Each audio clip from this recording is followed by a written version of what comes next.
Joseph Kabila a été condamné à mort ce mardi à Kinshasa. Une condamnation par contumace au terme d'un procès devant la justice militaire du pays. Il a été jugé coupable de trahison et de crimes de guerre. Notre correspondante à Kinshasa, Aurélie Bazara-Kibangula, a assisté à l'annonce du verdict. C'est la première fois qu'un ancien chef d'État congolais est condamné par la justice. Joseph Kabila a été reconnu coupable de crimes de guerre, viol, torture, complot ou encore trahison. Alors dans son jugement, lu pendant près de 4 heures, la haute cour militaire de Kinshasa estime que Joseph Kabila est en intelligence avec le Rwanda et qu'il est le véritable chef du groupe rebelle AFC M23.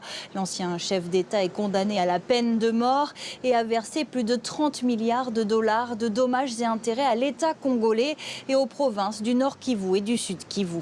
C'est la première fois également qu'un ancien président de la République se trouve en conflit avec les intérêts de la République. C'est pour cela qu'il fallait donner à la population congolaise, au peuple congolais, le sentiment qu'aucune impunité ne sera plus tolérée dans ce pays. Il n'y a pas de désir de vengeance parce que le jugement répressif poursuit et doit être appliqué par celui qui est reconnu coupable.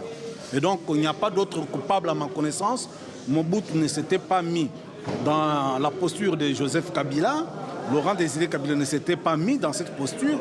Beaucoup d'autres. Il est le premier à avoir été indigne de sa qualité d'ancien président de la République. Tout au long de ce procès qui a commencé il y a tout juste 2 mois, le banc des accusés est resté vide. Joseph Kabila n'a pas comparu. Il n'y avait aucun avocat de la défense. Son entourage a qualifié le procès de comédie. Alors les magistrats militaires ont ordonné l'arrestation immédiate de Joseph Kabila. L'ancien président qui a dirigé le pays de 2001 à 2019 est en exil depuis 2 ans. Les avocats ont affirmé qu'un mandat d'arrêt international pourrait être émis contre lui.